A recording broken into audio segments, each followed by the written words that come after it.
And the reason why I like Jenn is because I think they still doing fireworks out here or something. That was really loud. I don't know if you guys heard that. But anyway.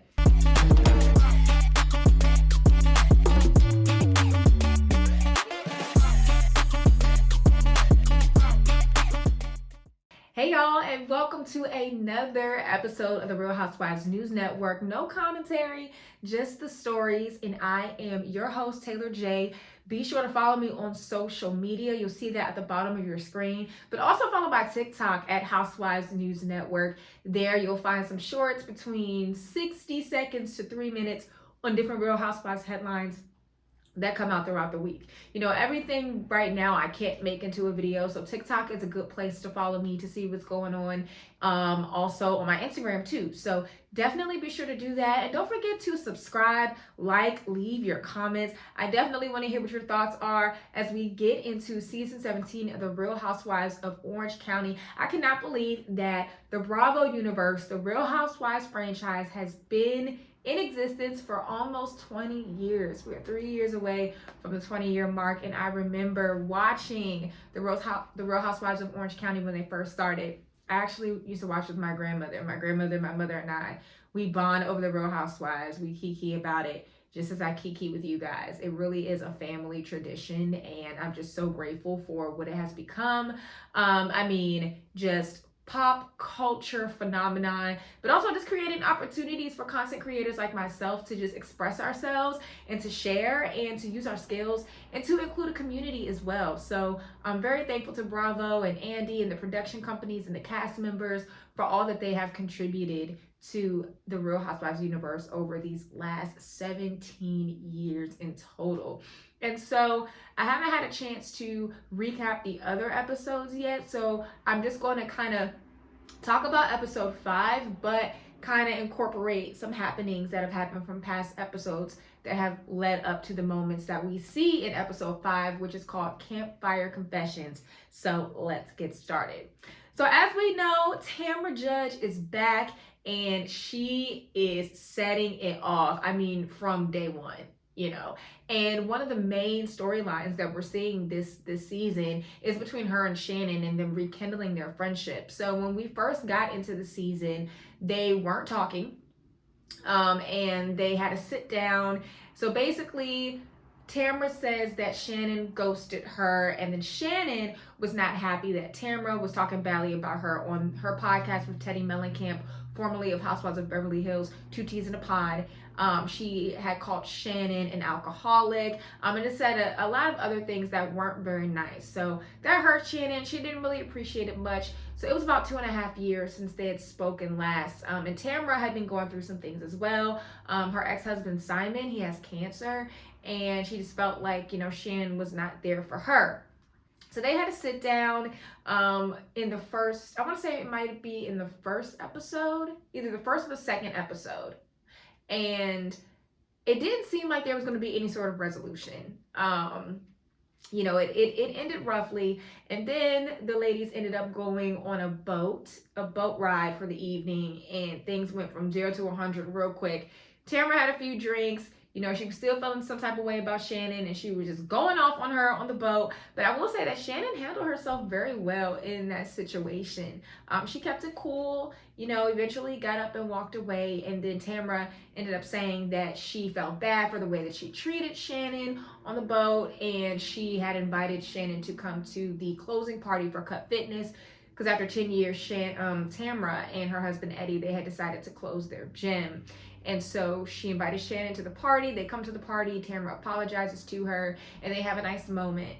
So in this episode, we see kind of like a Tres Amigas situation again, minus Vicky, sadly. Tequila shots being thrown. They're kissing each other on the lips. They're just having fun as girls. And, they both were kind of saying the same thing of they've had these issues over the last 2.5 years. But after spending time with each other and being in each other's presence again, because the girls are on a trip in Montana right now, that those old feelings are coming back. They remember why they loved each other. They remember why they were friends. And so they decided, let's try and do better. So they have a heart-to-heart moment in this episode where Tamra apologizes and she's like, I'm sorry, I take responsibility for everything. And then Shannon responds by saying that she takes accountability as well for her part. So it looks like things between Shannon and Tamra are good for now. And hopefully it stays that way because I love seeing them together. I mean, one of my favorite moments is when they were in Puerto Vallarta in Mexico with Vicky, and they had just gotten to the airport there, and one of the ladies came last. I forgot which one it was, but they had shots ready at the airport, and then they take the shots and they're falling on the ground. Like, they're just a hoot, especially because like they're a little older too. So I'm like, if they're turning up like that, me and my girls, we gotta come harder when we get into our 50s. But yeah, so I'm really excited to see where things are going to go with them. Otherwise, Shannon in the season, she is still with her boyfriend John. Her girls, they're getting older, and that's something else too. That's a storyline for Heather Dubrow. We'll get to her in a minute, dealing with kids growing up and moving on with their lives. Now, we have a new housewife in town, Jenn, and I love Jenn. Jenn is definitely my favorite addition that I've seen on RHOC in a long time. The reason why I like Jenn is because she is real, she's authentic, and she's not afraid to tell her story. And her story is an interesting one. So Jenn is from Oklahoma. She moved to Orange County. She was married. She has a lot of children. One of her kids, she adopted. She was a foster parent for a long time, and one of the kids, she just really wanted to help turn his life around, and so she adopted him, and it's such a special story. That was one thing that I really appreciated about her. It really gave us a little something different, something emotional, something heartfelt to connect with, but also she was sharing that her situation with her boyfriend Ryan. So when she first moved to Orange County, she was married, and her husband or ex-husband, he runs her family's business back in Oklahoma. So he's in Oklahoma, she's in Orange County, but she has a boyfriend named Ryan. And so she and Ryan met at Cut Fitness, and that's how Jenn became friends with Tamra. So she's a friend of Tamra, and they started having an affair. So Jenn was cheating on her husband with Ryan, and they decided that they wanted to be together. And so there's been some controversy around that. Number one, Gina, she has an issue with Jenn's relationship because Gina was cheated on by her husband. And it kind of reminds me of Jennifer Aiden on Real Housewives of New Jersey, and how, she just had this resentment toward Marge because Marge had an affair with her former husband, Jan. She was with Joe Benigno. They always call him Benigno, but his last name is Benigno. But anyway, so she had an affair with Joe Benigno. They ended up getting married, but it triggered Jennifer because, as we know, Dr. Aiden had stepped out on Jennifer many years ago. And so it's just like, you're glorifying infidelity. This is not okay. And this is the issue that Gina is seeming to have with Jennifer. However, when they were in Montana, Gina and Jennifer, they sat down, they had a heart-to-heart, they talked. Gina shared how she felt, and Jenn accepted it, and she said that I acknowledge how my situation makes you feel, and I'm very sorry for that. So it seemed like they smoothed things over, but then later in this episode, it comes up again, and Gina just flips out once again about it. This is just not okay. She gets triggered, she starts crying, and it's getting to be a lot. So I want to know, what do you guys think about how Gina is treating Jenn and her situation? Jenn's situation also just doesn't seem like it's as positive as she makes it seem, because in the last episode she shared that her boyfriend is a serial cheater and that she worries that he would do the same thing to her. And so much so that in this episode 5, Tamra drops the bombshell that he allegedly came into Cut Fitness one day, saw Tamra, and told a friend of theirs that he was going to blank her. Fill in the blank on your own. He said he was going to blank her. She's like, the friend says, oh, she's married. And he's like, no, I'm going to blank her. So it's some mess going around. It's some bones being carried and dropped about Jenn's situation. And Jenn also shared an interesting story about how Ryan was sending a picture of one of his parts while they were together. He sent it to her, but she was trying to cover up for it, and Tamra seems to think that, you know, he was doing something messy with that as well. So there seems like there's some smoke in Jenn's situation. Tamra had also spoke on the fact that Jenn doesn't seem very confident in herself, that she doesn't really have high self-esteem. So I'm really hoping the best for her, because she's bringing, like I said, a real storyline. She's not afraid to approach anything. She's not afraid to be honest. And I think that's what we need. Jenn also was a yoga instructor, and so the girls, they did a yoga class with her. And I think that she's fun, and I think that she is an awesome addition. Now, it's a lot wrapping up in those storylines that I just spoke on. But then there is Heather and Taylor, formerly of the Real Housewives of Beverly Hills. And this one is so interesting because Taylor is taking on an acting career, and Heather was an actress. And so now she has decided that since her twins are going off to college, that she wants to tap back into her acting career. And so here's a reality crossover too that's going on in this episode. So if you are a watcher of Selling Sunset, which I love, Heather Ray, she was trying to purchase a condo for Heather and Terry in Los Angeles. And in this season, Heather is talking about how she wants to move from Orange County to LA. I'm assuming that Dr. Terry is doing all of his plastic surgeries in Beverly Hills. So I guess it only makes sense. And they still have 2 younger children, either 2 or 3 younger children still at home with them. So she wants to get back in Hollywood. She wants to get back into acting. So Taylor invited her over to read a script for a movie that she's in, because Taylor says that there's a role that they want to offer her. And so Heather goes over to read with Taylor, an acting coach, who was a Black woman.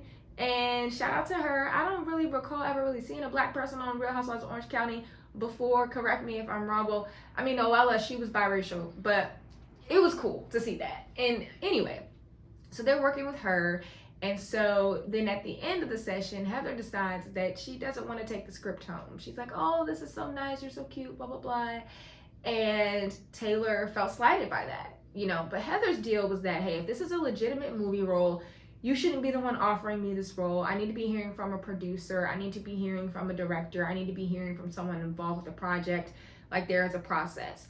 And I give her that. You know, I don't know much about being picked up for a movie or something, but I know that if I want to accept a job, I want to hear from the source, you know, hear it straight from the horse's mouth, rather than a friend just saying, hey, you can come and start on Monday, and I get there on Monday and people are like, what are you even doing here, you know? So I definitely understand why Heather took pause with that. But yeah, Taylor, she took it very, very personally, and she and Tamra talk about it, and it was so funny because they wanted to pull up Heather's IMDb to see the work that she has done, and they could not get it right for the lives of themselves. Like, when the group was talking about it in Montana, they were calling it like IMDb, you know, just getting the acronyms all wrong, and it was pretty cringy. But you know, they're looking it up, and Tamra's like, yeah, okay, her credit was 1990 blah, 1990 blah, 1990 blah. She hasn't done anything since the 1900s, throwing shade at Heather, right? But of course, the ladies want to make sure that they are always in Miss Fancy Pants' good graces. So when they're in Montana and the situation ends up coming up, and Taylor and Heather have a whole back and forth about it, Taylor brings up what Tamra said, and Tamra's like, I did not say that. I stood up for you, Heather. You know, I didn't say anything negatively about you, but we know Bravo, they're going to roll the tapes back, and it shows otherwise. But Heather unleashed on Taylor. She let her have it. She, you know, just said, how dare you, you know, make comments about my career. You know, that's not women empowerment. You know, that's very nasty. That's very evil. It's very mean. Like, she really unleashed on her, and poor Taylor didn't really have a whole lot to say about that. But it's interesting because we are still seeing the same Tamra in many ways. She's bringing the bones, but then sometimes when she's called out on things, she does not stand 10 toes down in it. She's giving me like Sheree and Phaedra. Sheree was a bone collector. She brings the stories back. Sometimes they're missing elements and necessary details. And then with Phaedra, when she was on the Real Housewives of Atlanta, she'll say something, we'll see it on camera, and then when confronted about it, she knows nothing about it. She denies it, and just seeing both of those things from Tamra, it's just like, okay, really, girl? Like, come on. And it also seemed like in the beginning that Tamra was really trying to make her presence known. But in my opinion, and I don't really try to give my opinion here too much, I just try to restate what happened, but I do want to share that Tamra, she does not have to do that. We know who Tamra is. We know what Tamra brings. She is a mainstay for this show, and it's working. So, how she was acting in the beginning when they were on the boat and everything, we don't really have to see too much of that. Just continue to be yourself and not necessarily go overboard. We don't need overboard too much when it comes to this season. But it's good to see Taylor on the on RHOC. We saw her and Tamra together on Housewives Ultimate Girls Trip when the ladies went to Bluestone Manor and was hosted by my girl Dorinda from the Real Housewives of New York City. And Taylor had moved from Beverly Hills to Orange County. I believe she's remarried now. We saw her go through her struggles with her ex-husband Russell, who passed away years ago when she was on Housewives of Beverly Hills. She was always just very sad and anxious, and she seemed very tormented. So it's great to see her happy. It's great to see her thriving. I'm so glad that she is here on the scene. Gina, she's kind of more so wrapped up in the whole thing with Jenn right now. She is working to become a real estate agent right at the time. And my girl Emily, she's not on the Montana trip because she got COVID, but she's been like the voice of reason. She's a peacemaker here. I've always liked Emily. I've always thought that she was gorgeous. And so it was great to see her, and I'm glad that she's back, and I want to see what she will continue to bring. We're not seeing a whole lot of her right now because she's not on the trip, but I'm sure that there will be more in store. So what do you think about the first 5 episodes of The Real Housewives of Orange County? I think that the girls are taking it. Between them and Miami, like the storylines are just so good. It keeps me wanting more. I'm thoroughly entertained throughout the episode. We're getting light moments like when the girls got to Montana and Shannon sneaks off. She says she has to go make a phone call, and the girls think like, oh my gosh, here's Shannon acting like Shannon. And she goes and puts on a costume to feed the girls or to give the girls shots when they come back to the saloon. They're doing like a whole little camping, ranching situation. I love seeing Heather's outfits. Heather on this trip is just looking so cute. The hats, the scarves around her neck. Like she's serving the girls up. And she looked really cute on the boat trip too when all the ladies had to wear pink. Let's see, what else are we seeing? The cake throwing at the Cut Fitness party. It's just like we are getting a mix of everything. And I think that's what makes a Housewives show so successful, is getting a mixed bag. It's not all dark, it's not all fluff, but it's a little bit of everything. And I think we got that from Miami. I think we're getting that from OC. New York City, the reboot is starting soon, not this Sunday, but the following Sunday. I really hope that we get that from them as well. The mid-season trailer for the Housewives of Atlanta just came out, and we will talk more about that on my Housewives of Atlanta recap, which will be coming early next week. But again, let me know what you think. Leave your comments, like, subscribe, share, and let's have a conversation. Again, thank you for joining me for the Housewives News Network. I'm Taylor J.